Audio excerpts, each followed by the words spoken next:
kebenaran memberikan kesempatan untuk saya dan saudara dipulihkan dan dimerdekakan. Anda sedang mendengarkan suara profetis dari para nabi, hambanya John Patrice Vanggidai, Penatua Jemaat Victory Life Community Kupang. Dengarkanlah dan lakukanlah perintah Tuhan melalui para nabi, maka engkau akan berhasil. Selamat mendengarkan. Haleluya. Oke, umat Tuhan silakan duduk. Hari ini kita sedang berbicara tentang freedom atau kemerdekaan. Katakan freedom. Haleluya. Dengan nada yang tinggi sedikit. Freedom. Kemerdekaan. Nah, umat Tuhan, bagaimana kita temukan kemerdekaan atau freedom dari setiap perbudakan dan ketergantungan. Perbudakan dan ketergantungan. Nah, umat Tuhan, dua kata ini kita bahas sepanjang bulan ini. Namun yang paling terpenting adalah kita harus membiarkan Tuhan melayani kita terlebih dahulu. Kemerdekaan dimulai dari Tuhan. Haleluya. Tuhan sumber kemerdekaan sejati. Tanpa kemerdekaan dari Tuhan kita belum merdeka yang sesungguhnya. Itulah sebabnya saudaraku yang kasih, Tuhan selalu ada untuk menyatakan kasih-Nya kepada kita. Zaman perjanjian baru ketika Kristus datang, Dia telah mengubah satu kondisi dan keadaan nasib umat manusia. Tidak lagi mereka dituntut dan dihakimi. Kehadiran Allah hanya satu hal, menyatakan bahwa Dia mengasihi saya dan saudara. Allah ada untuk mengasihi saya dan saudara.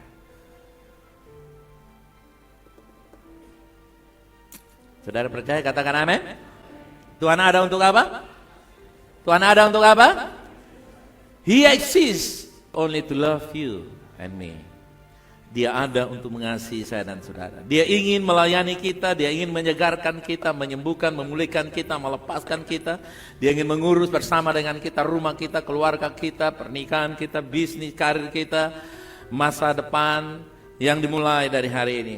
Dalam semua arena kehidupan kita. Segala sesuatu di dalam perjanjian lama, kalau kita baca di Keluaran 21, umat Tuhan, di sana Tuhan memberikan 10 perintah.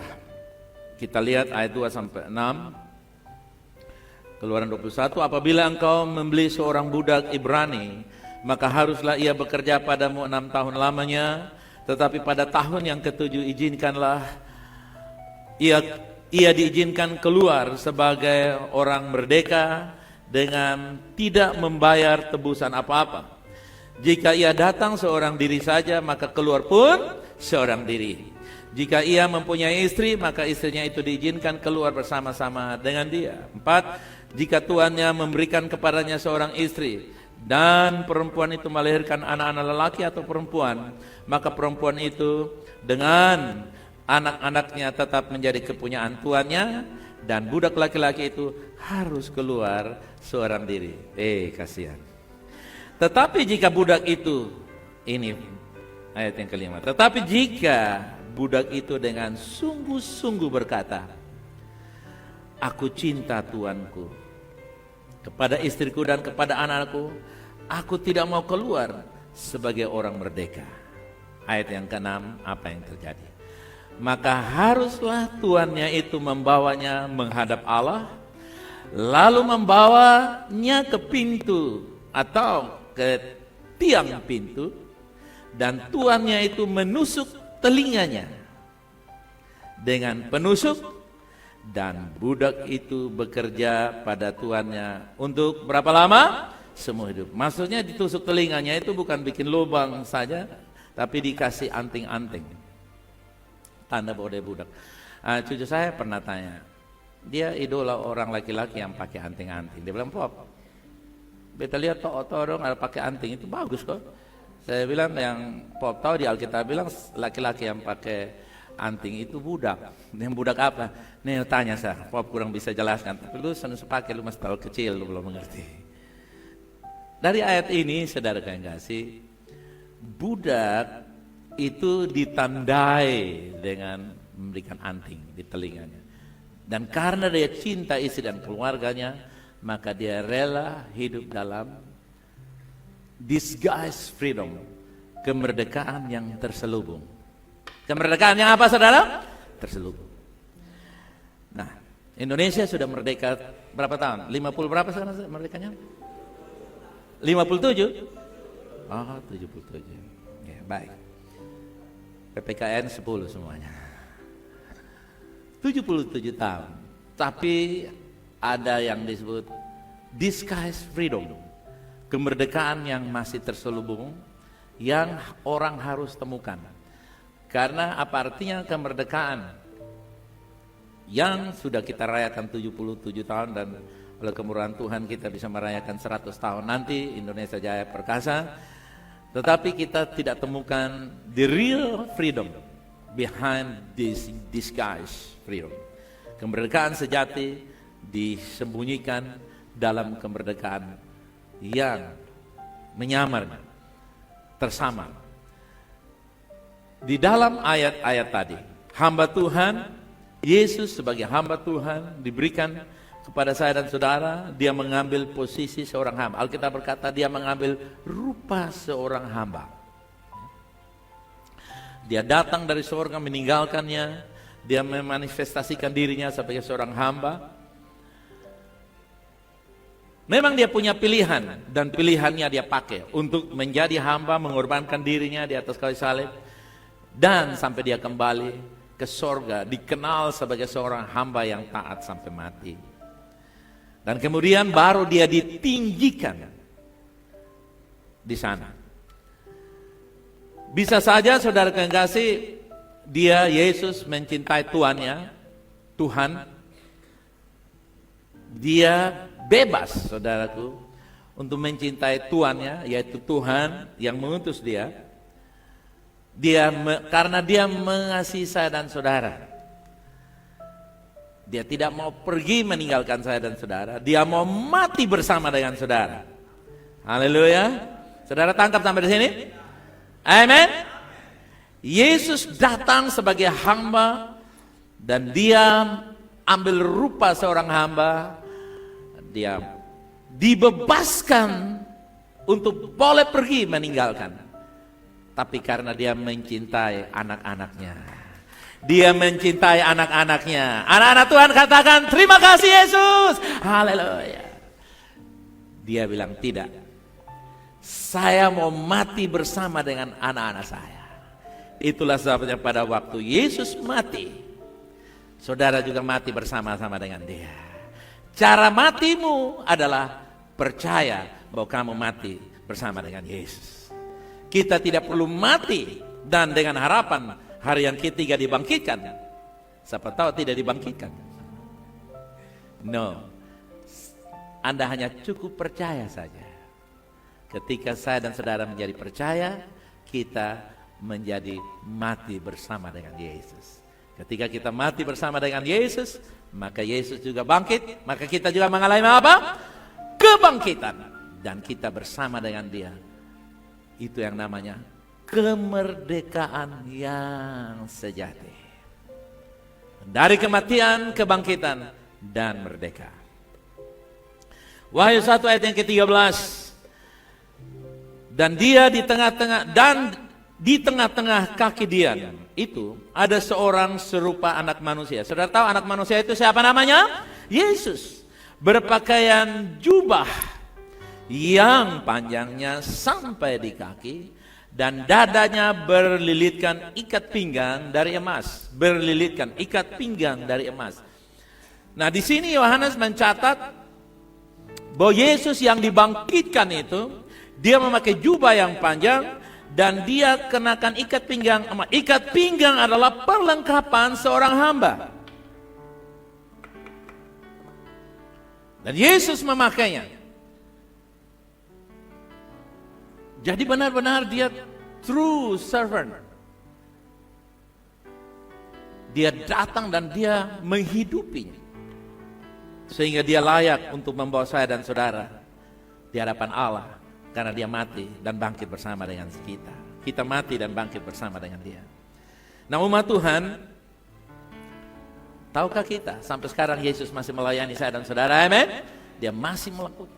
Paling tidak dia mensyafaatkan saudara. Paling tidak dia berdiri untuk saya dan saudara di hadapan Tuhan.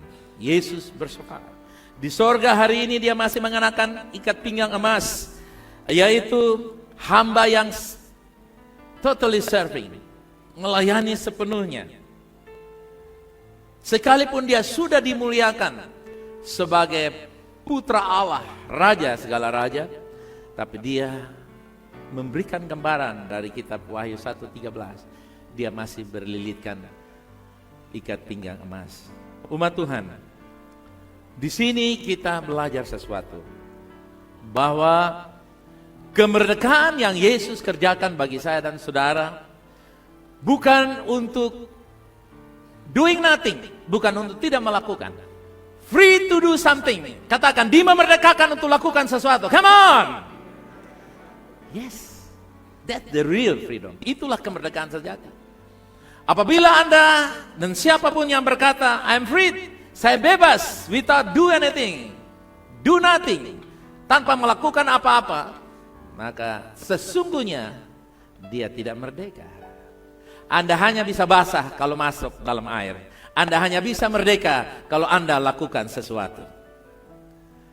Ketika kita melihat Yesus dalam firman, maka iman akan diberikan kepada kita. Dengan kata lain, firman Tuhan cermin yang memantulkan iman kepada orang yang bisa melihat dengan benar. Haleluya, amen. Ada orang ingin melihat cermin kalau bagus rupanya. Dia lama sekali. Dia putar kiri, putar kanan. Dia taruh cermin di bawah, dia naik di atas cermin, dia turun lagi, dia taruh di atas kepalanya. Dia bolak-balik, saudara kekasih. Happy, kenapa? Karena rupawan, bagus. Tetapi kalau giliran mukanya agak sedikit kurang baik, agak jerawatan, bopeng-bopeng sedikit, kurang baik, flek-flek sedikit, cerminnya selalu di belakang.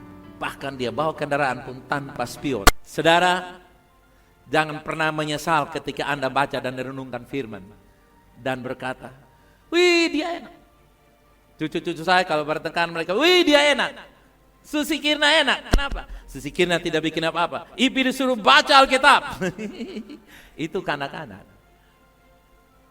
Dengarkah Anda bahwa ketika Anda merenungkan firman, mungkin teman-teman orang sekitar kamu, mungkin istri, mungkin suami, mungkin mertua, mungkin siapapun, orang berpikir, dia buang waktu. Dengar, ketika Anda merenungkan firman, Anda sedang makan dari Yesus sendiri. Dan ketika waktunya tiba, orang lain dalam keadaan stres karena persoalan, Anda penuh dengan sukacita karena persoalan.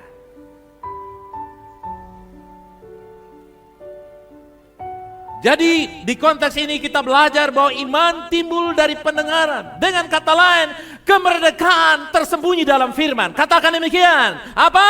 Kemerdekaan tersembunyi di mana? Firman. Kalau Tuhan nyatakan dirimu dalam mimpi, kamu mendapatkan penglihatan, ada seorang berjubah putih, ada mukanya seperti potret atau foto di mana Yesus pimpin perjamuan kudus. Ya, saya lihat itu yang pimpin perjamuan kudus itu. Saya lihat. Saudara minta, Tuhan, kalau si A melihat Tuhan Yesus pimpin perjamuan, Tuhan malam ini tunjukkanlah kepada saya.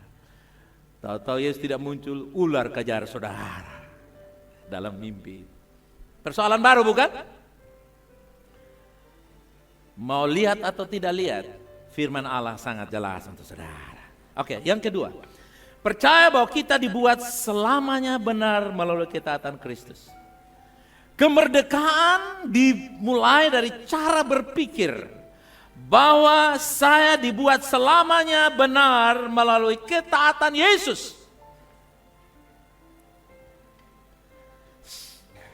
Dalam Yohanes 1 ayat 17, sebab hukum Taurat diberikan oleh Musa, tetapi kasih karunia dan kebenaran datang oleh siapa? Yesus Kristus. Saudara lihat.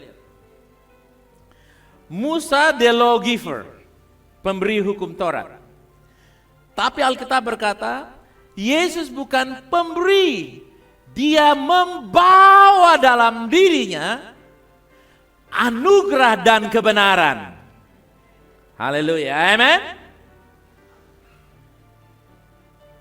Taurat hanya menjelaskan bahwa orang itu berdosa, orang itu bersalah, orang itu layak dihukum mati.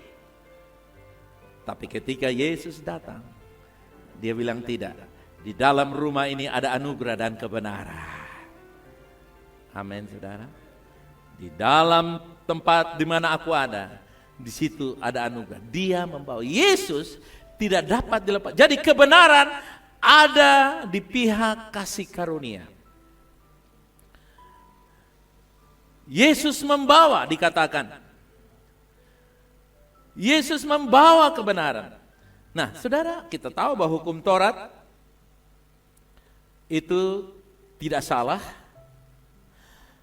Tetapi hukum Taurat ibarat cermin yang memberitahukan kesalahan kita tanpa memberikan sumbangan sedikit pun untuk kita membeli bedak, memancarkan atau membuat cahaya bisa glowing dari wajah kita. No.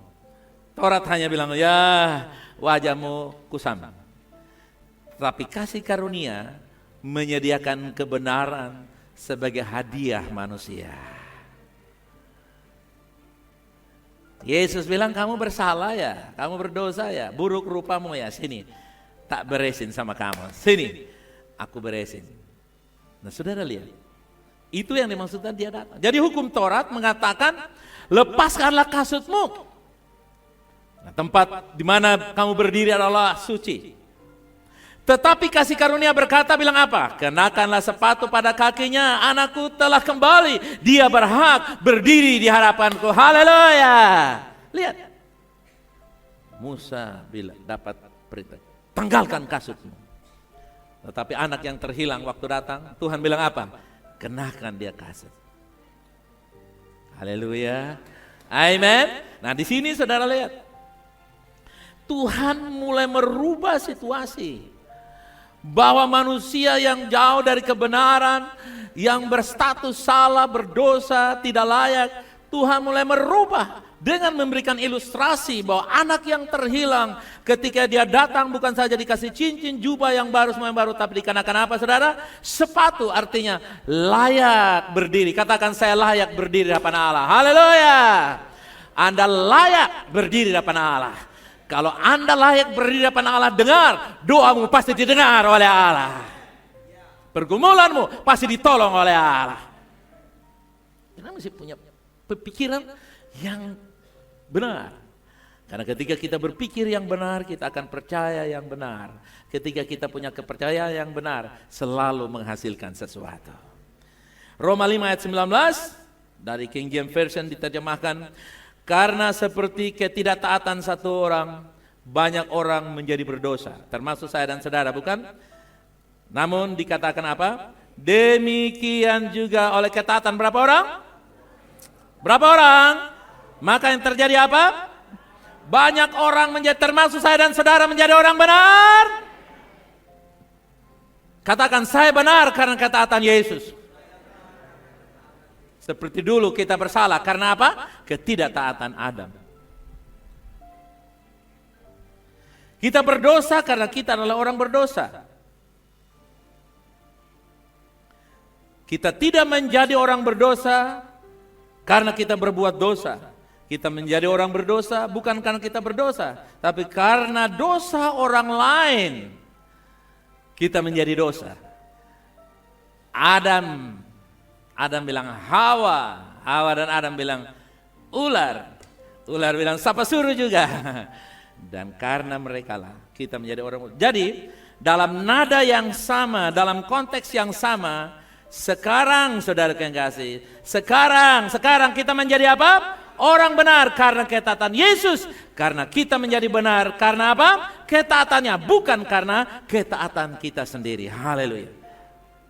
Dalam ketidaktaatan kita masih sebut orang benar karena saya dan saudara benar karena Yesus yang membenarkan dengan cara mentaati. Haleluya. Dia harus bisa lari meninggalkan salib. Dia bisa minta Tuhan untuk, kalau boleh cawan ini lalu. Dan dia minta, tapi Tuhan bilang, no. Harus. Dan dia taat. Jika tidak ada perbuatan baik yang dapat membatalkan keadaan kita sebagai orang berdosa, bagaimana melakukan dosa dapat menyebabkan kita membatalkan apa yang telah dilakukan anak Allah dan menyebabkan kita kehilangan posisi sebagai orang benar melalui Kristus di hadapan Allah? Singkatnya tulisan yang panjang itu begini.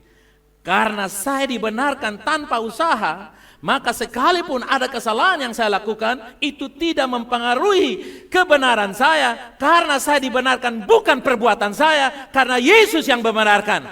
Jadi dengan kata lain, kebenaran memberikan kesempatan untuk saya dan saudara dipulihkan dan dimerdekakan. Taurat tidak pernah memberikan kesempatan untuk kita merdeka, tapi anugerah berikan kesempatan. Tetapi Anda bukan mengerjakan pembenaran, tapi Anda dan saya beroperasi dari titik kebenaran. Kalau Pertamina dia mulai dari mana? Tapi saya dan saudara mulai dari mana? Dari kebenaran. Itulah perbedaan antara Pertamina dan gereja. Haleluya. Katakan, saya mulai dari kebenaran. Amin. Karena kamu sudah dimulai dari kebenaran, jangan takut berdoa, jangan takut meminta, jangan takut beriman, jangan takut mempercayai Tuhan. Haleluya. Karena bukan kamu, tapi Yesus, haleluya, yang mengerjakan.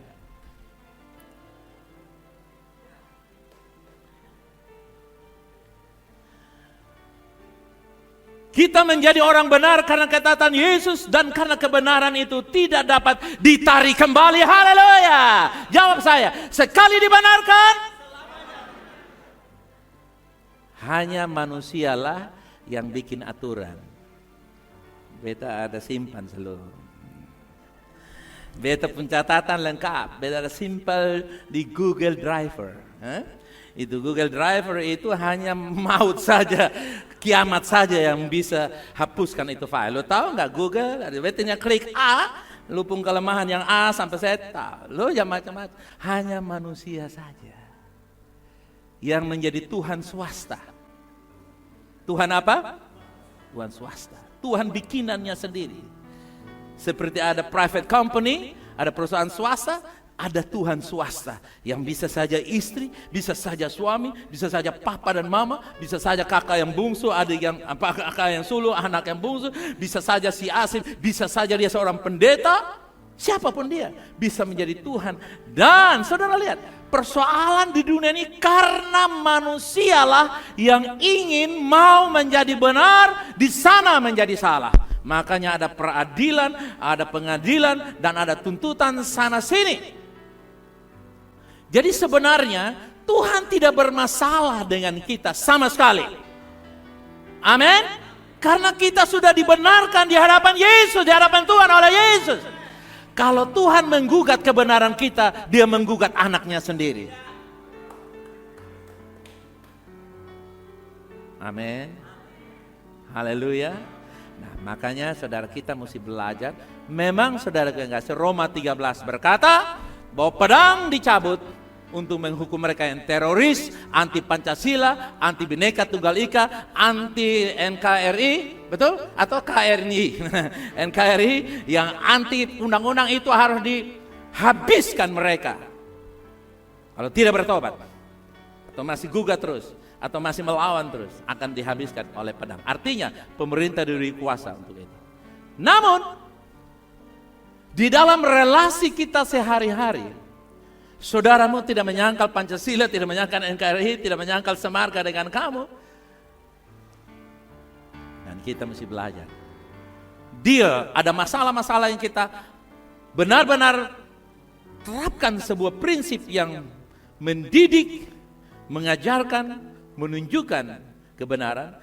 Tapi ada saat-saat yang mana kita juga harus sadar bahwa Tuhan bilang pergi dan jangan berbuat. Kalau masih ada yang berbuat dosa, Yesus adalah pembela saya dan saudara. Dia membela saya dan saudara. Amin. Menyucikan kita. Jadi saudaraku yang kekasih, seperti Kristus, Dia telah membebaskan kita dengan cara dijadikan dosa di atas kayu salib, meskipun Dia tidak melakukan kesalahan, supaya di dalam Dia saya dan saudara dibenarkan. Ada yang berkata amin? Nah, hari ini sebagaimana Tuhan memperlakukan Yesus, Tuhan memperlakukan saya dan saudara sama persis. Katakan, Yesus dan saya sama di hadapan Allah. Yang benar. Coba katakan, come on. Sama, kenapa? Karena Dia mengerjakan itu total sama. Saudara tahu, kalau kita atau siapapun tidak mempercayai ini dari kedalaman hatinya, relung hatinya yang paling dalam, dia tidak akan pernah mengalami kemerdekaan yang sejati. Dan saya percaya kebenaran ini Anda sudah dengar berkali-kali, bukan? Dan hari ini dengar, dideklarasikan bahwa kamu dibenarkan oleh Allah. Dan Tuhan memandang dirimu seperti Tuhan memandang Yesus. Sebagaimana Tuhan memandang Yesus, Tuhan memandang diri saya dan saudara. Hari ini kita, saudara yang kasih, seperti tadi orang yang membawa korban itu, saudara yang kasih. Kita membawa korban. Tapi sekarang Yesus yang membawa korban untuk saya dan saudara. Katakan, dulu saya yang berkorban. Sekarang Yesus yang menjadi korban. Sekali untuk berapa lama? Selama-lamanya. Nah, umat Tuhan, ini adalah Injil kasih karunia seperti yang ditulis. Nanti kita akan baca di dalam Galatia 1 ayat yang ke-6. Kasih karunia memberikan kepada kita kekuatan untuk mengatasi setiap dosa dan kecanduan dengan mudah. Anugerah kasih karunia menyediakan kemerdekaan sejati. Dalam Galatia 1 ayat yang ke-6, aku heran bahwa kamu begitu lekas berbalik daripada Dia yang oleh kasih karunia Kristus telah memanggil kamu dan mengikuti apa? Dan mengikuti apa? Satu Injil lain. Dengan kata lain, suatu Injil lain adalah begini. Suatu Injil lain atau Injil yang lain, coba katakan Injil yang lain, atau suatu Injil yang lain, Paulus menjelaskan bahwa apapun yang bukan kasih karunia, apapun yang bukan kasih karunia adalah Injil yang berbeda atau Injil yang lain. Karena itu di tempat ini saya tidak memberitakan Anda orang berdosa, saya memberitakan Anda orang benar. Di sini bukan bengkel orang berdosa, di sini tempat perkumpulan orang benar. Kasih pujian bagi Dia, katakan. Kenapa? Kalau saya masih memandang Anda dari mimbar ini bahwa Anda orang berdosa, maka saya tidak layak memberitakan Injil kasih karunia. Injil kasih karunia menerangkan, you and me, righteous man of God. Saya dan saudara orang benarnya Allah. Amen. Apakah dosa kita tidak lawan? Ditendang, dilawan, disingkirkan oleh anugerah. Amen.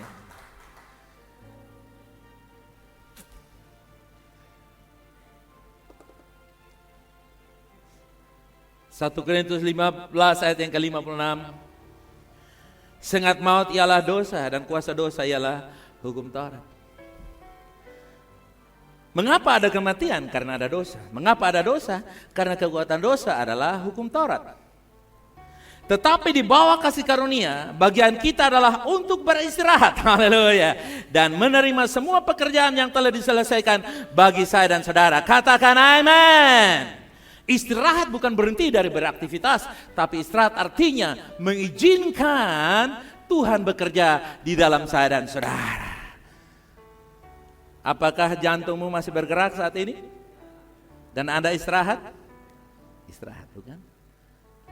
Apakah istirahat mesti perlu jantung berhenti? Apakah ibu mau? Saya beristirahat, artinya jantung berhenti. No. Anda duduk diam dengan hormat dan kepala terangkat semua mendengar khotbah ini karena jantungmu bekerja. Imanmu bekerja. Karena Kristus sudah mengerjakannya bagi saya dan saudara.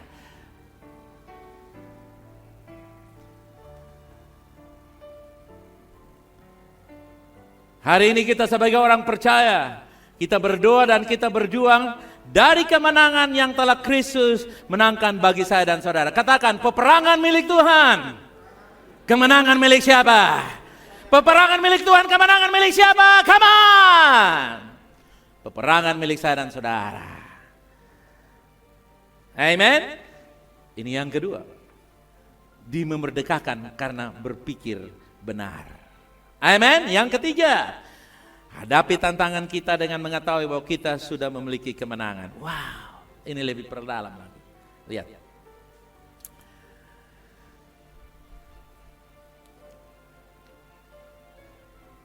Dalam Roma 5 ayat yang ke-17, sebab jika oleh dosa satu orang maut telah berkuasa atas satu orang itu, maka lebih benar lagi bagi mereka yang telah menerima kelimpahan kasih karunia dan anugerah kebenaran akan hidup dan berkuasa oleh karena berapa orang? Satu orang itu. Siapa namanya?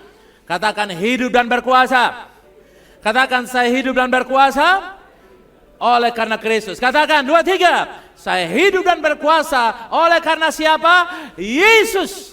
Di luar Yesus Anda tidak punya kuasa apapun. Ini dia. Jadi anugerah kebenaran bukanlah suatu upah. Anugerah kebenaran itu bukanlah upah tapi hadiah. Nah, umat Tuhan, cara terbaik untuk menghormati apa yang Tuhan Yesus sudah lakukan untuk kita di kayu salib, dia mana menjadi dosa,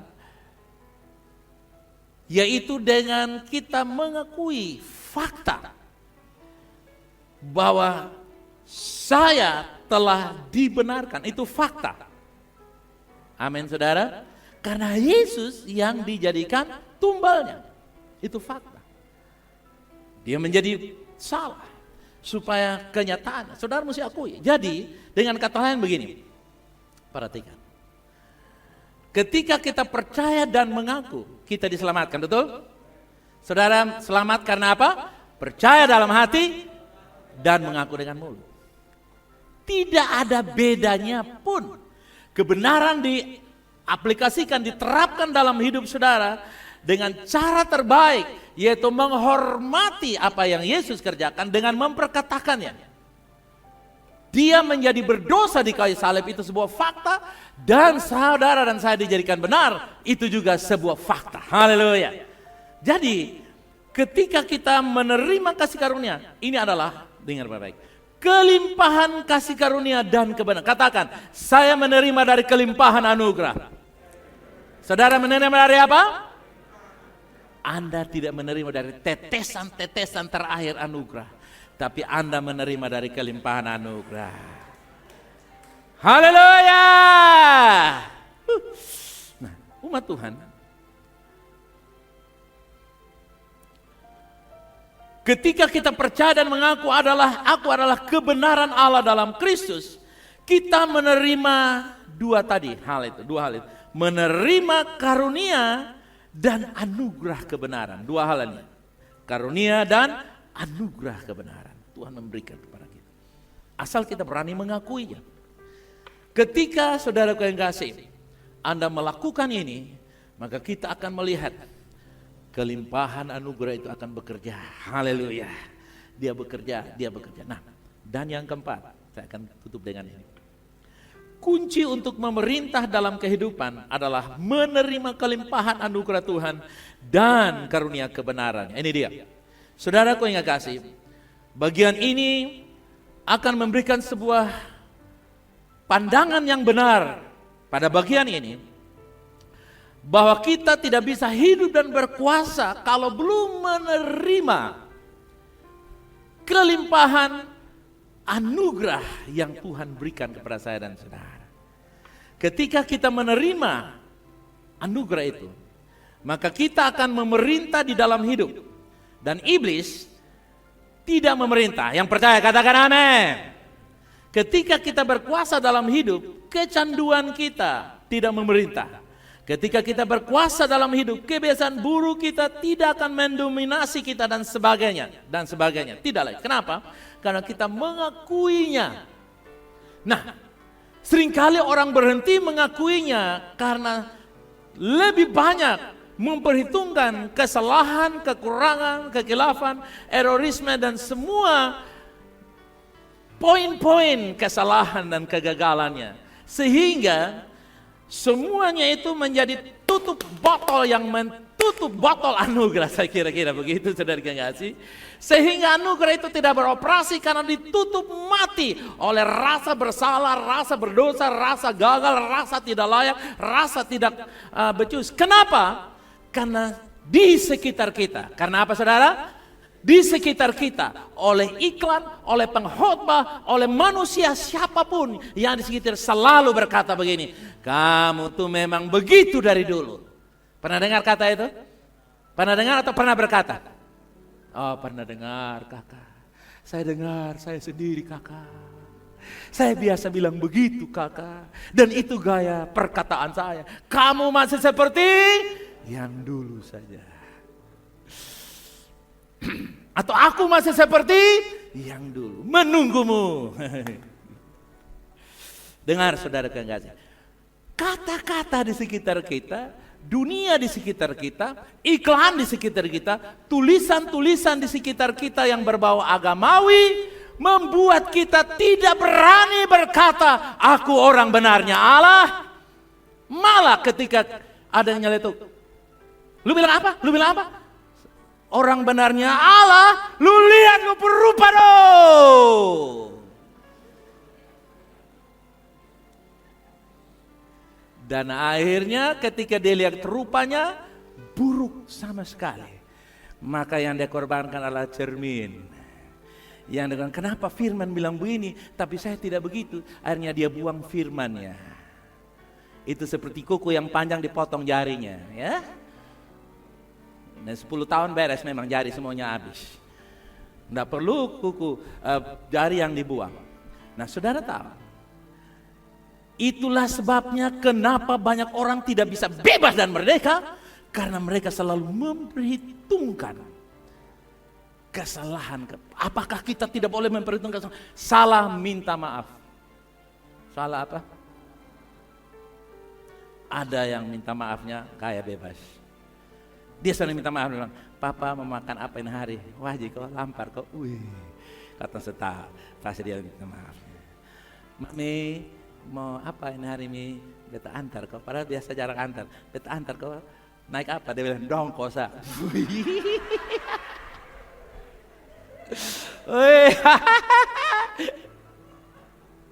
Cara minta maaf.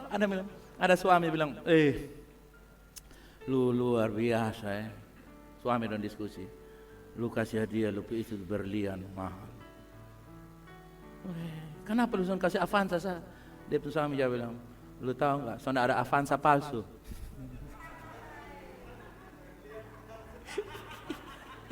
Ada yang baru tertawa sambil tunjuk saya lagi, saudara. Ada Avanza palsu, tapi berlian palsu. Tak peduli mau Avanza atau berlian atau sirip pinang, saya tak peduli. Tapi please jangan menjadikan dirimu menghakimi orang lain sembari berkata, kamu selalu saja. Selalu itu artinya 1 hari 24 jam. Kok dia ini selalu itu hanya 1 minggu 1 kali. Itu belum selalu. Hah? Itu kadang. Itu apa? Orang kadang langsung naik level. Kamu dan saya adalah penerima anugerah. Bilang kiri kanan, potong 1 level. Amin.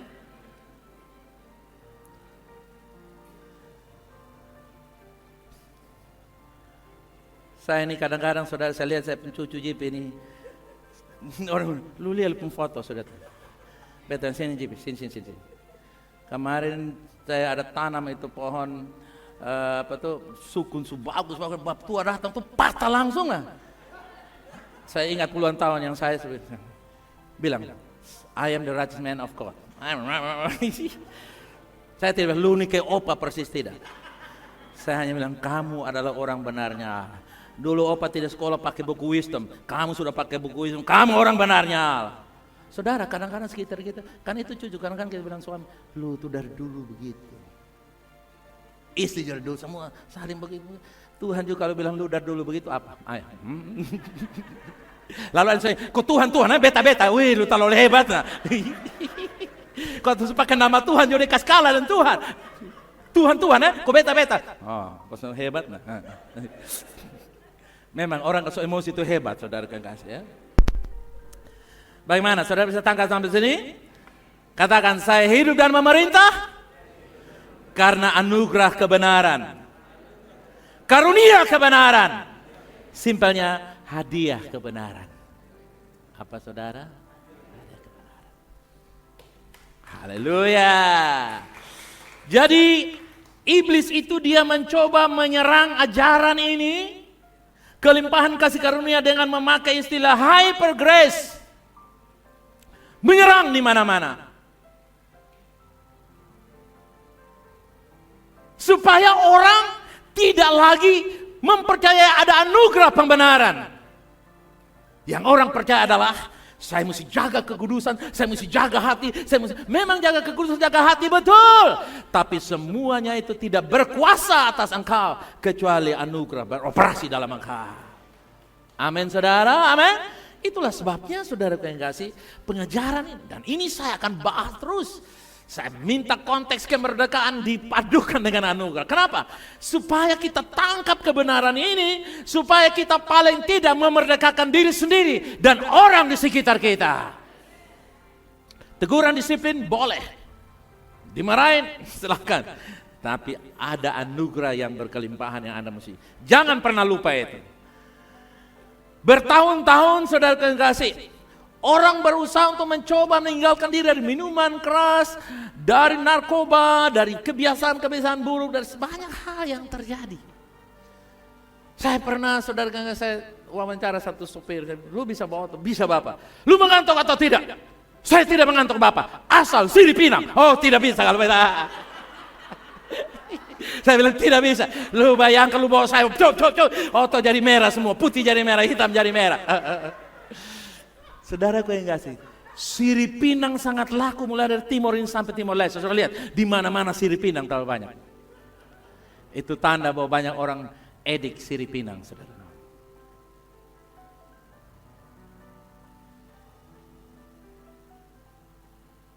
Dan sampai sini ada tukang mama juga kan. It's free. Anda bebas menentukan. Cuman saya memberitahukan bahwa Anda tidak bisa bebas dari kebiasaan buruk apapun tanpa anugerah yang melepaskan engkau. Katakan, saya bebas hanya anugerah. Amin.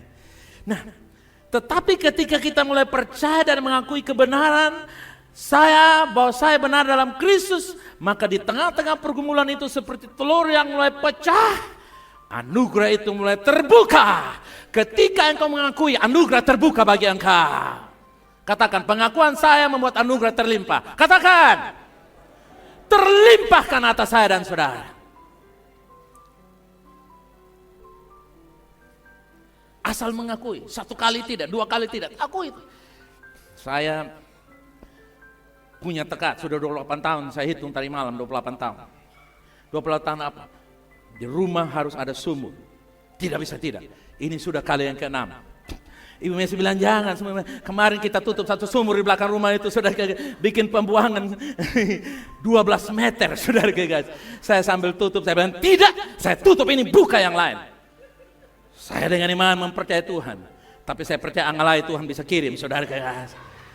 Kemarin saya angalai substitutan. Kemana Ama? Ama jawab dan saya, ini siap melahirkan. Haleluya. Dia bilang, bepung kaki coba basah di bawah bapak.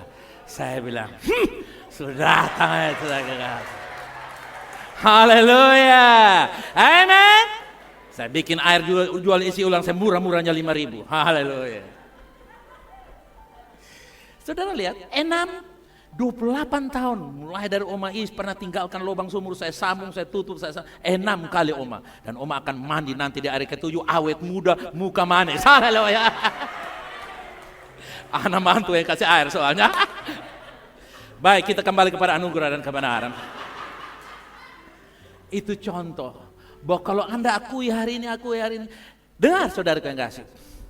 Pernah satu kejadian. Begitu saatnya orang akan promosi, tiba-tiba dia tinggalkan pekerjaannya itu. Dia ganti job. Dan begitu yang datang, newcomer, orang baru yang pengalamannya baru di atas kertas, baru keluar dari kampus, datang duduk, langsung dapat job. Wow, kenapa? Karena ditinggalkan oleh mereka yang tidak tahan. Saya mau kasih tahu saudara, dengar baik-baik. Di ujung pergumulanmu ada sumber berkat yang datang menghampiri engkau. Anugerah tidak pernah mengecewakan engkau yang percaya. Bahkan sampai mati sekalipun, keturunanmu akan diberkati di bawah kolong langit ini. Amin. Apa yang terjadi pada waktu Ruth mengingat suaminya? Dia bilang, saya mendapatkan yang terbaik hari ini. Kesedihan, duka, kemalangan, kebencian, kepahitan, sakit, kecewa boleh bertubil-tubil, berkonten-konten, bergudang-gudang menghantui engkau. Tapi di ujung itu ada anugerah yang melepaskan engkau. Amin. Anugerah menyediakan yang terbaik bagi mereka yang tidak pernah pantang menyerah. Bukan karena kekuatan moralmu, tapi karena Tuhan yang bekerja di dalam saya dan saudara. Pegang dada, saya katakan, Tuhan bekerja di dalam dan melalui saya. Katakan. Haleluya, amin. Roma 6 ayat 1 dan 2 sebagai kesimpulan kita. Dengar ini baik-baik. Jika demikian, apakah yang hendak kita katakan? Bolehkah kita bertekun dalam dosa? Jawab, boleh. Supaya semakin bertambah kasih karunia itu. Ayat 2 baca bersama saya. Sekali-kali tidak. Berapa kali? Sekali-kali. Bukankah kita telah mati bagi dosa? Bagaimana kita bisa dapat hidup di dalamnya? Adalah satu kesalahpahaman bahwa percaya kepada kebenaran dengan iman akan memberi orang izin untuk berbuat dosa. Orang, kalau kita beritakan anugerah nanti orang kita kasih di sini tempatku. Lama-lama saudara ada tulis nanti di sini tempat kumpulan orang biadab. Bukan orang berdosa saja, orang biadab. Saya mau kasih tahu saudara, anugerah yang berlimpah yang merubah saya dan saudara. Saudara tahu, di tengah-tengah pergumulan ini Rasul Paulus berkata, dia menjelaskan bahwa dilahirkan kembali dalam Kristus dan mati terhadap dosa. Tidak mungkin bagi kita untuk terus hidup dalam dosa. Berdosa bisa, tapi mewakili atau memiliki keberadaan sifat dosa. Anda bisa berenang, tapi Anda bukan ikan. Yang percaya katakan amin. Sangat naif sekali. Kalau begitu saya ketemu Anda lagi berenang di belakang hotel atau depan Aston atau di mana, di depan atau di pantai Lasiana, lalu saya bilang, ini semua sudah jadi ikan. Ikan dari Batu Plat, ikan dari itu, ikan dari mana? Dari Batakte, ikan dari Belo, ikan dari Tofa, ikan dari ikan jalur besar-besar. Kenapa saya bilang jemaat semua ikan? Karena ada orang berenang. Maka rame-rame angkat batu dan lempar saya. Ini ikan sebenarnya yang karena lempar. Saya mau kasih tahu saudara. Bukan berarti bahwa kita kompromi. Katakan no compromise. Anugerah membuat Anda mampu tidak kompromi. Haleluya. Mendidik artinya dia tidak pernah berhenti. Seperti kita omong dengan anak kecil. 1 kali belum, 2 kali belum, 3 kali belum, 4 kali belum. Saya sudah tua baru saya dapat mengerti bahwa kepala sekolah waktu dulu di SD dia mengajarkan saya kebenaran. Setelah saya sudah tamat SD lama. Tapi kebenaran yang memerdekakan tidak akan pernah sirna. Haleluya, amen.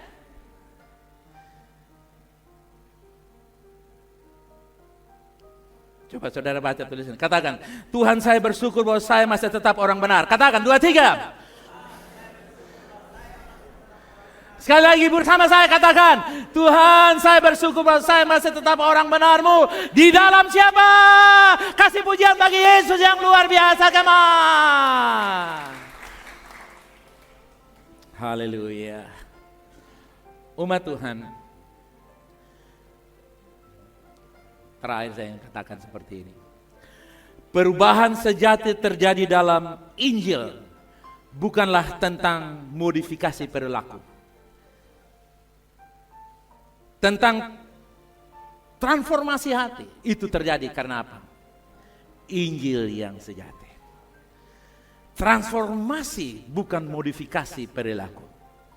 Ini adalah tugas yang Tuhan oleh Roh kasih karunia bekerja di dalam kita dan melalui kita, agar bukan perubahan dari luar ke dalam, dikasih make up, di style, dibikin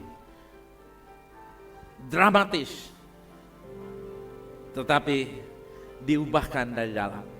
Mari taruh tangan di dada saudara, katakan, oleh anugerah Tuhan besar. Mari kita bangkit berdiri, kita datang kepada Dia. Melimpah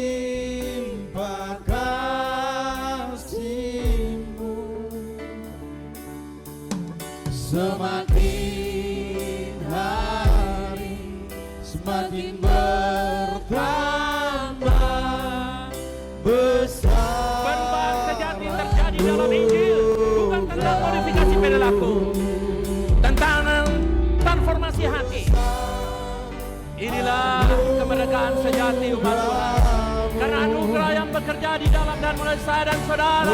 Haleluya. Kasih-Mu